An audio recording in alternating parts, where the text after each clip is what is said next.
করে হাত দিয়ে এটাকে মেখে নিচ্ছি।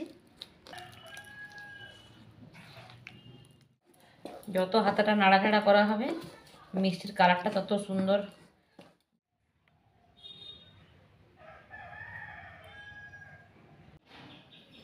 নমস্কার বন্ধুরা, অন্বেষা ভ্যারাইটি ভিডিওতে আবার একটি নতুন পর্বে স্বাগত জানাচ্ছি। আজকে আমি আবার একটি মিষ্টি রেসিপি নিয়ে তোমাদের সামনে হাজির হয়েছি। আজকে আমি বানাবো ছোলার ডাল দিয়ে সন্দেশ। অনেকেই ছোলার ডাল দিয়ে সন্দেশ বানাতে পারে না, তো তাই ছোলার ডাল দিয়ে তোমাদেরকে সন্দেশ বানিয়ে দেখাবো। তো কিভাবে বানাচ্ছি আমি ছোলার ডাল দিয়ে সন্দেশ, ভিডিওটা স্কিপ না করে শুরু থেকে শেষ পর্যন্ত দেখো। আশা করছি ভিডিওটা খুবই ভালো লাগবে। ভালো লাগলে লাইক কমেন্ট শেয়ার করো, আর নতুন বন্ধু যদি আজকের পর্বে থেকে থাকো আমার চ্যানেলটা সাবস্ক্রাইব করে পাশে থেকো। চলো তাহলে কীভাবে ছোলার ডাল দিয়ে আমি সন্দেশ মিষ্টি বানাচ্ছি তোমরা দেখতে থাকো।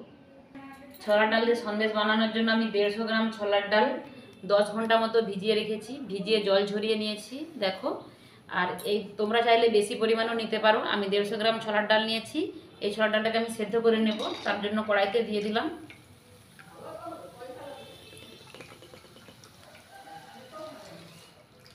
ওই বাটি মেপেই আমি 2 বাটি জল দিয়ে দিচ্ছি। এতে লবণ আর কোনো কিছু দিতে হবে না, শুধু জাস্ট জল দিয়ে এটাকে সেদ্ধ করব। এটা এদিকে সেদ্ধ হতে থাক। ছোলার ডালটা অনেকক্ষণ বসিয়েছি, সেদ্ধ হয়ে গেছে আর জল একেবারে শুকনো শুকনো হয়ে গেছে দেখো। জল একেবারে শুকনো শুকনো হয়ে গেছে আর এই ছোলার ডালগুলো সেদ্ধ হয়ে গেছে। এবার এটাকে নামিয়ে নিয়ে ঠান্ডা করে নেব। এটাকে আমি প্লেটে ঢেলে নিচ্ছি, কিছুক্ষণ একটু হাওয়া খাইয়ে নেব যাতে তাড়াতাড়ি ঠান্ডা হয়ে যায়। ছোলার ডালটা ঠান্ডা হয়ে গেছে। এই ছোলার ডালটাকে এবার আমি মিক্সিতে বেটে নেব।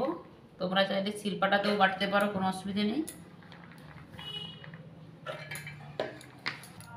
তো এটা আমি বেটে নেব, তার জন্য আমি লিকুইড গরুর দুধ দিচ্ছি। তোমরা চাইলে জলও দিতে পারো। এটাকে পেস্ট করে নিয়ে আসবো। ছোলা ডালটাকে আমি মিক্সিতে পেস্ট করে নিয়েছি, একেবারে মিহি পেস্ট করেছি দেখো, আর শুকনো শুকনো পেস্ট করেছি। তোমরা চাইলে শিলপাটাতেও পেস্ট করতে পারো এরকম। চলো এবার আমি যেই কড়াইতে বানাবো সেই কড়াইটা নিয়েছি আর কড়াইতে বের করে দিচ্ছি ওই যে কড়াইটা বেটেছি। আর আমার 150 গ্রাম কলাই কতটা হয়েছে দেখো, অনেকগুলোই মিষ্টি হবে 150 গ্রাম কলাই। আর 150 গ্রাম কলাই আমি সেদ্ধ করে বেটেছি তোমাদেরকে তো বললাম। আর তার সাথে আমি 200 গ্রাম চিনি দিচ্ছি। তোমরা চাইলে চিনির পরিমাণ আরও বেশি দিতে পারো, কোনো অসুবিধে নেই। এবার আমি 1 কাপ যে লিকুইড দুধ নিলাম আর তখন হাফ কাপ দিয়েছি, আর হাফ কাপ এর মধ্যে দিয়ে দিলাম। এবার এটাকে হাত দিয়ে ভালো করে চটকাতে হবে যতক্ষণ না চিনির দানাটা একবারে মানে গলে জল হয়ে ততক্ষণ পর্যন্ত এটাকে হাত দিয়ে মাখবো। আমি প্রথমে এই বাটিটার 1 বাটি চিনি দিয়েছি আর আবারও 1 বাটি দিচ্ছি, কারণ মিষ্টির পরিমাণটা আমি বেশি রাখতে চাইছি তাই। আর তোমরা যদি মানে 200 গ্রাম ছোলার ডালে 1 কিলো চিনি দেয়, তো তোমরা যদি চাও 150 গ্রাম ছোলার ডালেও 1 কিলো দিতে পারো, তাহলে তখন মিষ্টির পরিমাণটা বেশি হবে। এবার আমি 10 টাকার আমি একটা আমুল দুধের প্যাকেট দিচ্ছি, কারণ এর স্বাদটা মানে সুন্দর হওয়ার জন্য। একটা নারকেল আমি কুড়িয়ে রেখেছি, সেই নারকেল কুড়াটাও দিয়ে দিচ্ছি। আর তোমরা চাইলে নারকেল কুড়াটা নাও দিতে পারো, কোনো অসুবিধা নেই। আর নারকেল কুড়াটা দিলে মিষ্টির পাকটা তাড়াতাড়ি আসবে আর মিষ্টিটা খেতেও ভালো লাগবে তার জন্য। তো সব কিছু দিয়ে আবার আমি ভালো করে হাত দিয়ে এটাকে মেখে নিচ্ছি।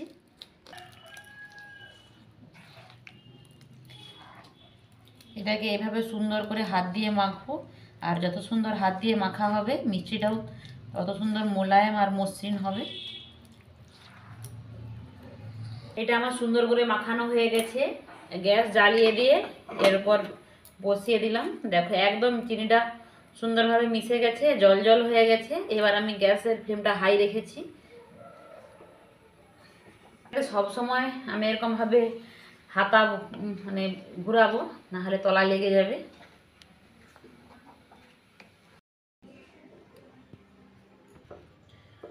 অনেকটাই গাঢ় হয়ে গেছে আর আমি অনেকক্ষণ দিয়ে হাতাটা এতে মানে দিচ্ছি। আর এরকম কাঠের হাতা দিয়ে হাতাটা দিলে ভালো হয়, কাঠের হাতা না থাকলে মানে রাবারের যে হাতা পাওয়া যায় তাতে করে দিলেও মানে মিষ্টিটা খুব সুন্দর আসবে। তো এইভাবে আমি একদম বেশ কিছুক্ষণ ধরে নাড়াচাড়া করব, তোমাদেরকে স্টেপে স্টেপে দেখাবো। আরও 10 মিনিট আমি এটা জাল করেছি আর দেখো অনেকটাই বসা বসা হয়ে গেছে। এখনও আমি বেশ কিছুক্ষণ হাতাটা দেব আর তোমাদেরকে চেক করে দেখাবো মানে কীরকম সময় এটাকে নামাতে হয়।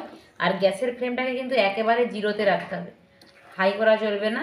তো চলো আমি পরে মানে আরও 5 মিনিট পর তোমাদেরকে দেখাবো। তোমাদেরকে আরও 5 মিনিট পরে দেখাচ্ছি। দেখো অনেকটাই গাঢ় গাঢ় হয়ে গেছে। আরও আমি 2-5 মিনিটের মতো আরেকটু গাঢ় গাঢ় করবো। তো চলো আরও 5 মিনিট মানে পরে তোমাদেরকে দেখাবো। আর এই মিষ্টিটা করতে একটু সময় লাগে, এর পাকটা মানে ঠিকঠাক হতে। দেখো অনেকটাই গাঢ় গাঢ় হয়ে গেছে। তো চলো 5 মিনিট পরে তোমাদেরকে আবারও দেখাবো। আরও 5 মিনিট পরে ফিরে এসেছি। দেখো একদম বসা বসা হয়ে গেছে আর কড়া থেকে ছেড়ে আসছে। তো আমি এই অবস্থায় একটুখানি আমি চেক করে দেখব। তো থালায় একটু রেখে দিলাম, ঠান্ডা হয়ে গেলে দেখবো এটা পাকটা ঠিকঠাক আছে কিনা, তারপর গ্যাসের ফ্লেমটা বন্ধ করব। দেখো এটা বসে গেছে। এটা এবার আমি কড়াটাকে মানে কড়া নামিয়ে নেব উনুন থেকে। সুন্দর হয়ে গেছে, একদম ঠান্ডা হয়ে যেতে। এই অবস্থায় আমি গ্যাসের ফ্লেম বন্ধ করে দিয়েছি। বন্ধ করে দিয়ে এবার এটাকে নাড়াচাড়া করবো। আর দেখো কড়া থেকে মানে এমনিতেই উঠে যাচ্ছে মিষ্টিটা। তো এবার আমি গ্যাস থেকে কড়াইটা নামিয়ে নেব। সঙ্গে সঙ্গে প্লেটে কিংবা থালায় ঢালবো না, এই গরম কড়াইতে থাকবে বেশ কিছুক্ষণ। আরও আমি এটাকে হাতা দিয়ে মানে নাড়াচাড়া করব এইভাবে, তাহলে মিষ্টির গাটা মসৃণ হবে। যত হাতাটা নাড়াচাড়া করা হবে মিষ্টির কালারটা তত সুন্দর মানে সাদা আসবে। আমি অনেক মানে আরও 4-5 মিনিট হাতা দিয়েছি আর দেখো অনেকটাই বসা বসা হয়ে গেছে। এবার আমি 3-4টা মতো এলাচ ফাটিয়ে এর মধ্যে দিয়ে দিলাম, দিয়ে এটাকে নাড়াচাড়া করে দিচ্ছি। আর তোমাদের কাছে এলাচের গুঁড়ো থাকলে দিতে পারো। এবার আমি কিছুটা কড়াই থেকে নিয়ে থালায় দিচ্ছি। আর সবটা একসাথে থালায় ঢালবো না, কারণ একসঙ্গে ঠান্ডা হয়ে যাবে, জমাট বেঁধে যাবে, তাহলে মিষ্টিটা বানাতে সন্দেশটা বানাতে অসুবিধে হবে। তাই আমি কিছুটা নিয়েছি। আমি ঘি নিয়েছি বাটিতে, আর একটা ছাঁচ নিয়েছি। এই ছাঁচে ঘিটা মাখিয়ে দিচ্ছি যাতে সুন্দরভাবে মিষ্টিটা উঠে আসে। তো অল্প করে এখান থেকে আমি মিষ্টি নেব, কিন্তু এখন ঠান্ডা হয়নি।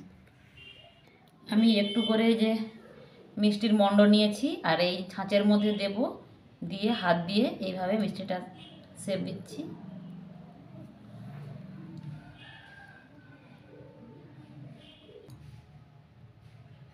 এই দেখো, তো আমার একটা হয়ে গেছে আর আবারও একটা তোমাদেরকে বানিয়ে দেখাবো। মিষ্টিটা বানাতে হবে। আবারও আমি একটুখানি নিয়েছি, নিয়ে এই ছাঁচের মধ্যে দিয়ে দিচ্ছি। দেখো একটু জেঁকে জেঁকে দিতে হবে যাতে মানে ছাপটা ভালোভাবে ওঠে। এটাও হয়ে গেল। দেখো কত সুন্দর পাতা ডিজাইন, কতটা বোঝা যাচ্ছে জানি না ক্যামেরায়। তো একই রকমভাবে আমি সবগুলোকেই বানাবো। আর মিষ্টিটা বসে গেলে যেমন একদম প্লেট ভর্তি হয়ে গেছে মিষ্টিগুলো। তো আমার সব মিষ্টিগুলোই রেডি হয়ে গেছে। আর মিষ্টিগুলো একদম দোকানের সন্দেশ মিষ্টির মতো। আমার ছাঁচটা ছোট, তাই ছোট ছোট হয়েছে। আর পাতাটাও দেখো ভালো করে দেখলে বোঝা যাবে একটু অস্পষ্ট অস্পষ্ট উঠছে, কারণ ডিজাইনটা একটু মানে হালকা করে তৈরি করা আছে বলে। তো আমার সব মিষ্টিগুলোই দেখো একই রকম ডিজাইনে করেছি। আর তোমাদের কাছে যদি ডিজাইন না থাকে তোমরা হাত দিয়ে চেপে দিয়েও মানে কোনো ডিজাইন করতে পারো। দেখো একদম দোকানের প্যাঁড়া সন্দেশ মিষ্টির মতো। আর এটা খুব সহজে বানানোও যায়। দেখো তোমাদের কাছে ছাঁচ না থাকলে এইভাবে গোল করে হাত দিয়ে চেপে এইভাবে করে দিতে পারো এইরকম।